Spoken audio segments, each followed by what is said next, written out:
I'm Elise Hu. And I'm Josh Klein, and we're the hosts of Built for Change, a podcast from Accenture. On Built for Change, we're talking to business leaders from every corner of the world that are harnessing change to reinvent the future of their business. We're discussing ideas like the importance of ethical AI or how productivity soars when companies truly listen to what their employees value.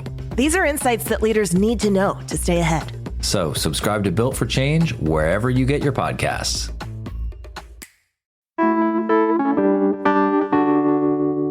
You might have noticed that in the past few years, a number of large buildings have been left standing, empty, or even abandoned across our city. And with the ongoing housing crisis, it's a wonder why some of these spaces haven't been converted into affordable housing.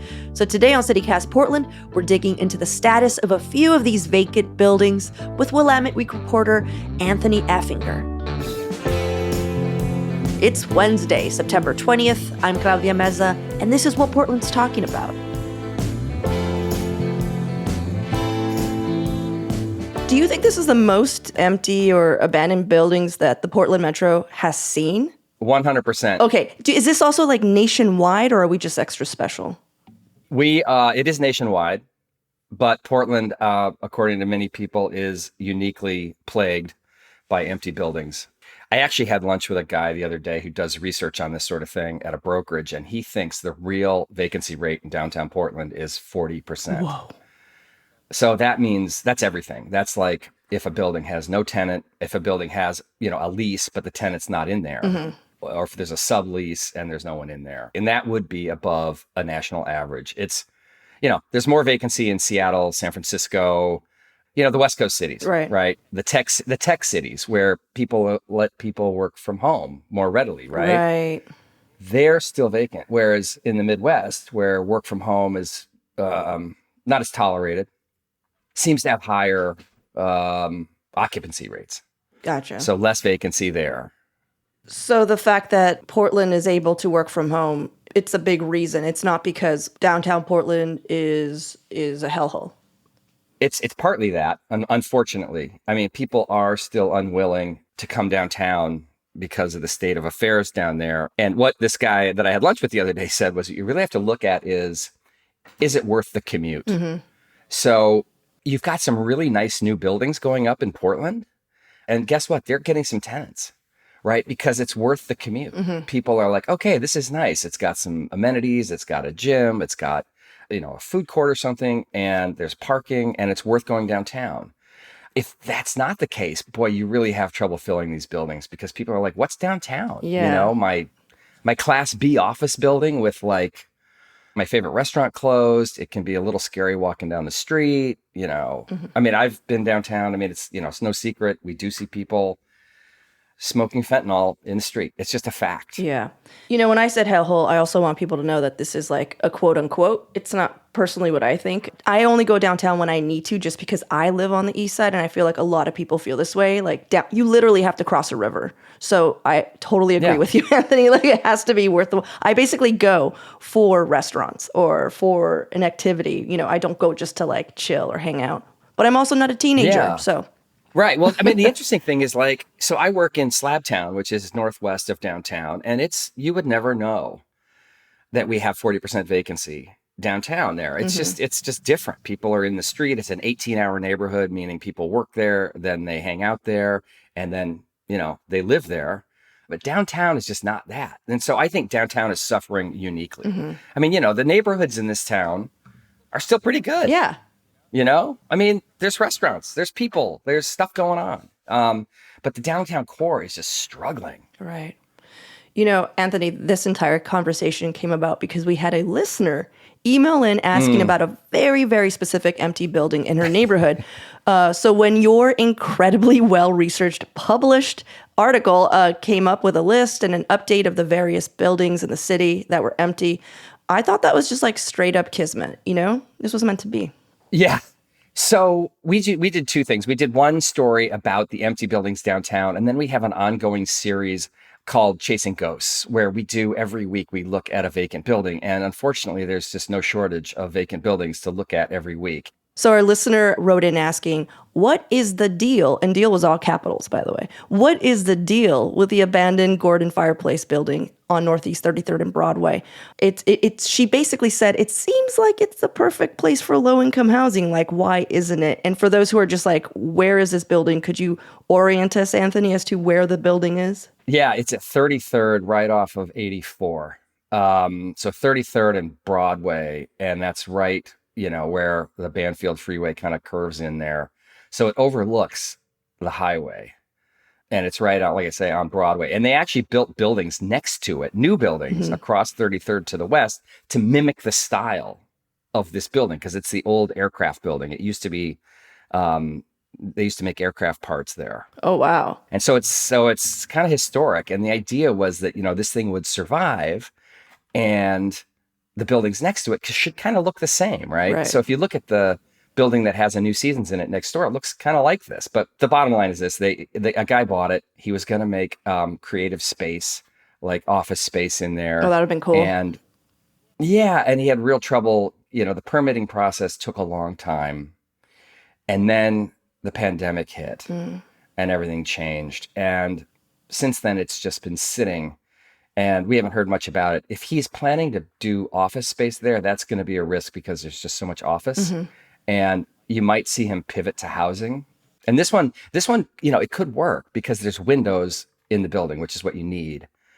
And it doesn't have a super deep floor plan. So there's not an interior where you don't have any windows, right? That's the big problem with these office buildings. Oh, and it's also next to a New Seasons. Like it's already there. Yeah. Got a New Seasons. And also, if you walk, I don't know, 10 minutes, I'm assuming, the Hollywood Theater is right there. I mean, that's how I know this building is. It's always on the way when I go to the Hollywood Theater. Yep. It's a part of town that you think would have a lot of potential. Yeah. I mean, the freeway is right there, but they have built housing, and people, are willing to live there. They can do things. They can do magic with windows in terms of soundproofing now, right?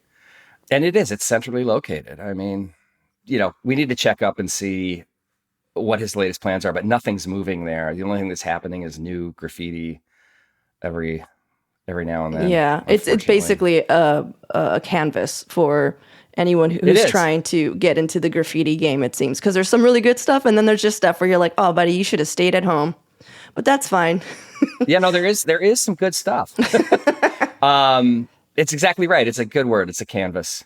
You can always go check. Here's a little tip for people. You can always go to a site called portlandmaps.com. Portlandmaps.com. They suck all the data out of the assessor's office and they put it in there. And all you have to do is enter an address, and you can find all sorts of information about what's going on. You can find new permits.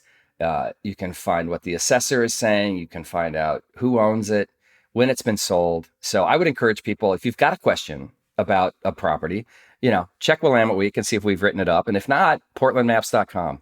It's really easy. Yeah. Well, here's hoping that the person who owns Gordon's Fireplace Shop pivots to housing, because that's actually what we need. Yeah. And the building itself was built in 1912, so it's like a really cool historic building. I hope they keep it around.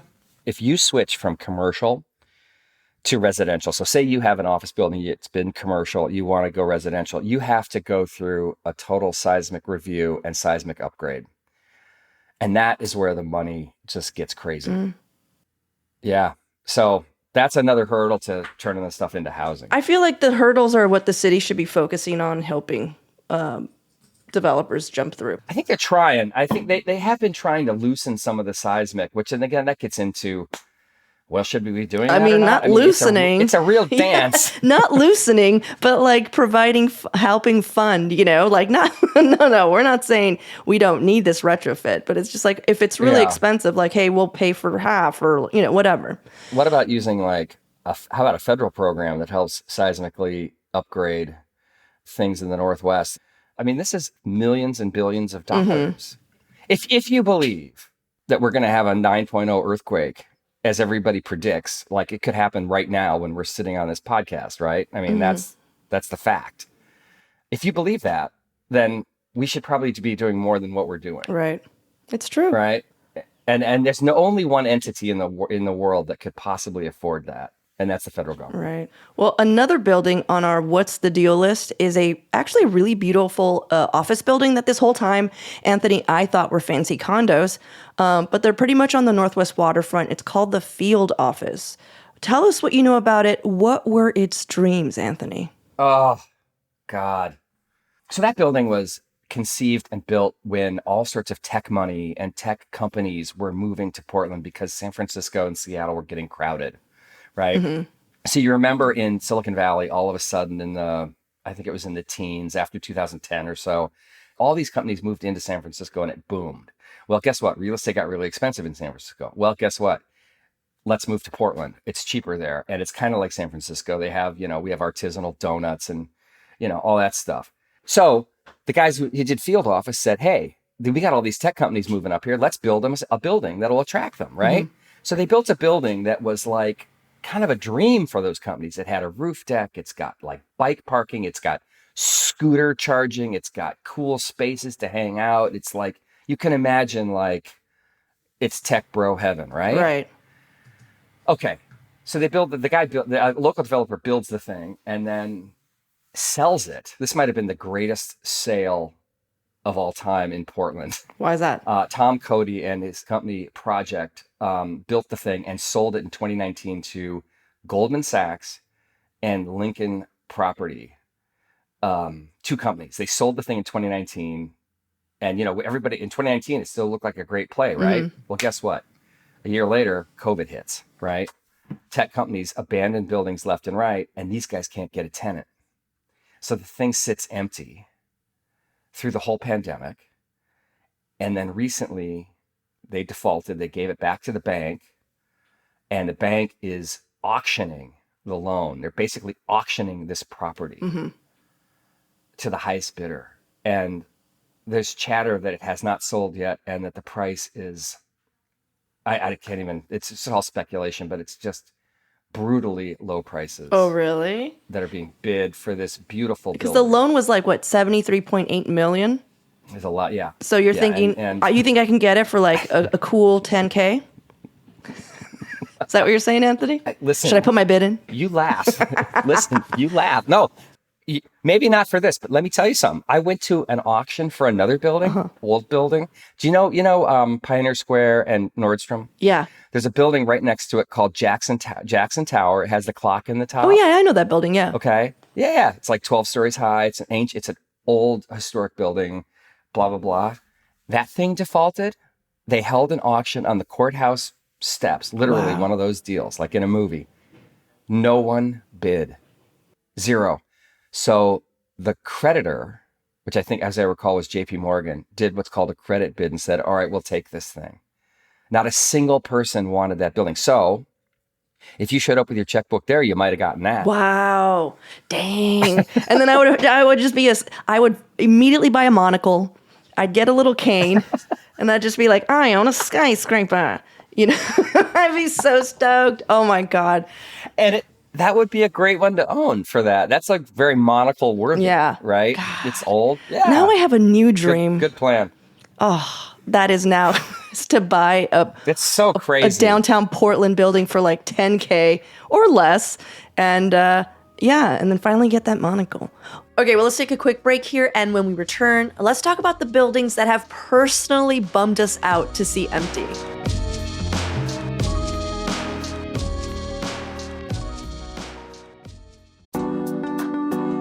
Rose City Comic Con, Portland's premier comic convention, is quickly approaching. From September 22nd through the 24th, you can catch some of your favorite celebrities and comic creators at the Oregon Convention Center. Everyone from Guardians of the Galaxy stars Zoe Saldana and Karen Gillan to Doctor Who stars Arthur Darvill and Alex Kingston. You can also meet the full cast of Critical Role, including Matt Mercer, not to mention Ralph Macchio and Rebecca Romaine, because why the not? Comic creator guests include Greg Rucka, Kelly Sue DeConnick, Adam Hughes, Phil Jimenez, Brian Stelfreeze, and many, many more. There will also be video games galore along with tabletop and RPG gaming all weekend long. And that's in addition to family-friendly events like Rose City Junior, Destination Cosplay, and a book fair in partnership with the Powell City of Books.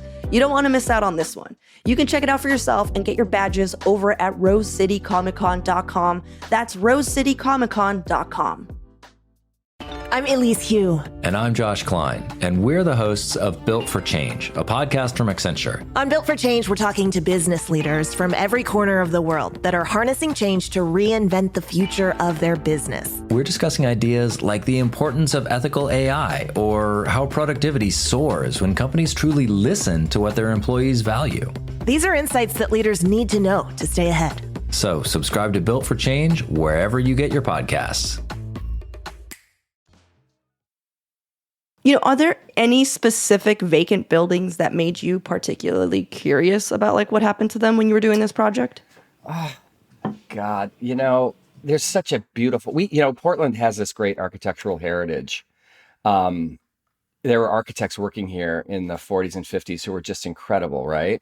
And there are some real gems. And there's one building that's called the Commonwealth Building on 6th Avenue downtown. And it was built by an Italian architect, Pietro Belluschi. He was Italian born, and he later became the dean of the MIT School of Architecture and Planning. And he went on to design the Pan Am building in New York, which is, I think, the MetLife building now. Wow. But this thing was one of the first sealed skyscrapers. It was one of the first, when we think of skyscrapers, we don't think of having the windows open. It's like air conditioned. The windows are all, Right. flat glass, right? So it's put on the National Register of Historic Places in 1976, right? And it's like this pretty cool building. And was totally empty, and it went back to the bank, foreclosed on this company that owned it. And it's empty. And it's one of these that I believe it went to auction, and I believe that the lender had to take it. Oh, another one I could have bought. Oh my God. I know, and this one's cool. I mean, it's such a neat building, right? It's historic. These guys they bought it for $69 million in 2016, right? It went at auction. The lender paid $15 million. Oh man. I mean, can you believe that? Yeah. Anyway, You know what building I'm fascinated with? And it's one that you did, but let me tell you about it. It's the Montgomery Park Which? building. oh, It's such an iconic building, I think, in our skyline. For me, it's like right up there with the Stag sign on Burnside. totally. Like every time I drive by it, which is often because I live in St. John's, it just looks so sad and like neglected, and like when it's backlit by a sunset, like I don't even know why, but it makes me nostalgic for something that I don't even know what exists because I wasn't born and raised in this city. But it just makes me it's sadness. It's a sad building. Like, what's up with that building? What's going on? I get that. It just sits out there. It's got this big sign on it. If you've been in it, it's actually a pretty nice building. Really? It's a pretty nice building. It's got some neat spaces. It's got some weird spaces, but it's a pretty neat building, and it does have windows. But yeah, that one is owned by a Seattle company called Unico Properties. It has not been foreclosed. There were liens on the building, that meaning that somebody had wanted money for some renovations they did, and the payment was late. So there are liens. That doesn't necessarily suggest that they're in deep doo-doo, but this is, again, they bought it for $255 million in 2019. Tech companies were coming here. Interest rates were low. People were like, ready to go. And then boom, literally a year later, COVID. Oh, that's too bad. And it was the biggest building in the city when it was built. Yeah. Oh, maybe that's what it is. It's like it like exudes that. Like I was once great, but here I am, and you just feel sorry. Every time I'm like, oh, buddy, I'm sorry. I don't know what's going on with you. Well, that's it. I mean, you can't help but say, oh, these people are just a bunch of real estate, But these buildings are pretty cool in many cases, and these people pay a lot of property taxes. Yeah. And without that money, I mean, Who are these people that are just it's gonna get interesting. able to continue to pay, property taxes and I don't know if they've got a mortgage or whatever, and there's nothing going on. Like, who are they? Just writing this off? Yeah. Is that why they're just able to write it off? Well, they keep going as long as they can. And here's the problem: is a lot of these buildings are coming up for refinance right now. And back when they bought them in 2016 and whatever, interest rates were so low. Now they got to go get money to refinance, and the rates are through the roof, Yeah. right? We all know what's happened there. But anyway, these are here. You bring up an interesting question. Almost no local Portland like real estate family businesses in our story because they tended to own their stuff for a long time, and they tend to own it for cash. So what you see is a lot of people from out of town, Newport Beach, Seattle, Denver, New York, like the money centers. People were like building up these portfolios across the country, and they're like, hey, we should have something in Portland because it's a hot market. Okay. Yeah. And they come out here and they plop down money, borrowed money. And, it might be, they don't know the place as well as, say, some of the Goodmans, the Menashes, right? They've been here forever, and they're kind of like, they know the lay of land. Yeah, and they're just like, So they're not showing up not showing up as being in trouble yet. oh man. So You've been following this story for a bit. Like, what do you think? Do you see a way out? Okay, well, so I just heard that a company called Smarsh, which is a tech company here in town, was sending about 250 people back to work downtown. And that's a big deal. I can never keep track of what the city has said their policy is about workers downtown. But I think if the city sent their workers back to work downtown 4 days a week, it would bring some life back to the city. So I think when that happens, if you get some people doing like what Smarsh is doing, that could help. And so work from home is gonna persist, right? That's gonna persist at some level, which means there's gonna be diminished demand for office space, which means that some of these buildings, we're probably never gonna get back to the occupancy we had, is what people say. So some of these buildings might just sit there. And then the question is, what happens to those? And so I don't see a way out for those. I'd hate to say that this is going to be the state of affairs in Portland forever. If you put a gun to my head, I'd say that's not going to be the case, just because, we're tool builders. We can figure things out. Yeah. I hope. I think there is a lot of motivation in the city right now to figure this out. Yeah. You proved Mayor Ted Wheeler right in his leanings. I don't know if you followed when he had, there was that summit with Tina Kotek and I believe the owner of a very large, I forget his name, but a very large downtown skyscraper.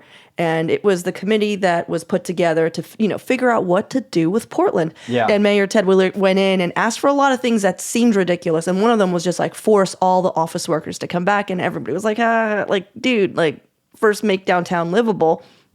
And so if you're saying like that is just one thing that could happen, like that could help, is if, you did all the workers came back.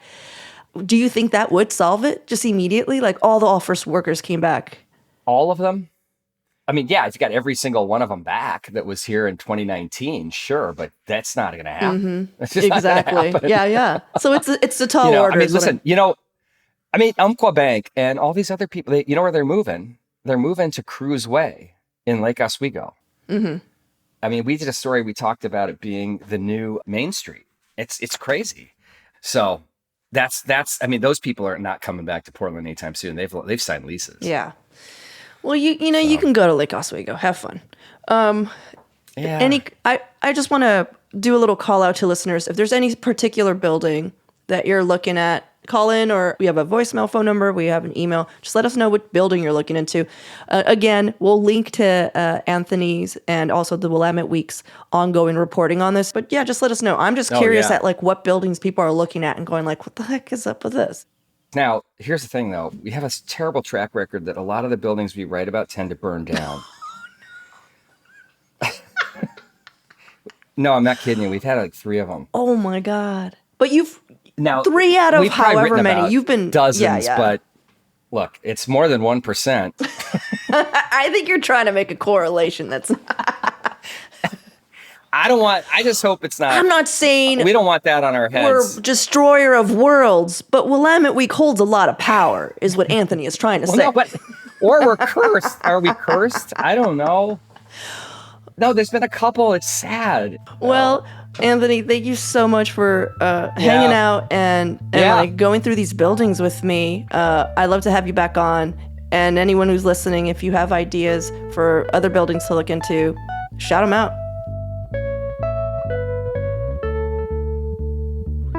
And now for your microdose of news. Congrats to the chefs and staff at Cafe Oli and Lilia Comedor. The New York Times listed them among the country's 50 most exciting restaurants. A few months back, we had Lilia Comedor chef Juan Gomez on the show to talk about Portland's Mexican food scene, if you want to check that out in the show notes. And a group calling themselves Fix Ballot Measure 110 has filed an initiative petition to repeal aspects of Oregon's landmark effort to decriminalize drugs. They're seeking to require addiction treatment for certain drug offenses while making fentanyl, meth, and heroin illegal to possess. Columbia Sportswear CEO Tim Boyle and Nike founder Phil Knight have kicked in $500,000 towards the effort. Also, in response to last week's episode, Car-Free Trips Outside of Portland, Stephen Vertel wrote in, I enjoy going out to Astoria and do not have regular access to a car. One good way to get to the coast is the daily bus, which you can book through Amtrak at Union Station. It takes you to Canton Beach, Seaside, and other stops ending in Astoria. The buses are well equipped with electrical outlets and Wi-Fi. The total trip is about 3 hours. Doing a one-day trip to Astoria gives you about 6 hours in the city before you have to board the return bus. The last time I went, I asked about bringing my bike, and it is possible using the luggage area below the seats like the Greyhound buses have. I'm thinking that soon my bike and I are going to Seaside for some ocean air. That's really cool, Stephen. I actually had no clue there was a bus going out to the coast. I'm going to have to check that out because I love going to the coast, but I hate driving there. So this seems perfect. And in response to the same episode, Thomas wrote in, I was really pleased that y'all mentioned in your Car-Free Portland Adventures episode the exact car-free itinerary I just did last week. I thought I was oh so clever for figuring it out as my own secret gem. And the best part, after a celebratory beer and burger at the lodge, I paid just $2 for a professional to drive me off the mountain while I napped at the back of the bus. Note for skiers, the Mount Hood Express stops both at Timberline Lodge and at Summit Pass in Government Camp. This means you can end your day with an epic long run all the way down to Summit Pass to pick up the shuttle there and not have to worry about finding a way back up to your car just to drive back down again. I believe the same thing applies to mountain bikers, although I have not personally done that. I love the episode and really hope more folks explore what is possible car-free or car-light. The bus fares are so reasonable, and it makes both financial and environmental sense. Thanks for writing in, Stephen and Thomas. We had to edit some of these down for time, but if you ever want to give us feedback, you can do so at portland@citycast.fm or leave us a voicemail at 503-208-5448. For even more local news and events, sign up for our daily newsletter, Hey Portland. We'll throw a link in the show notes.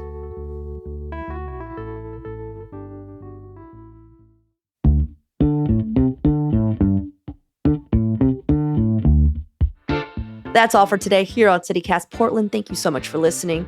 We'll be back tomorrow morning with more from around the city. Until then, see you at Slim's.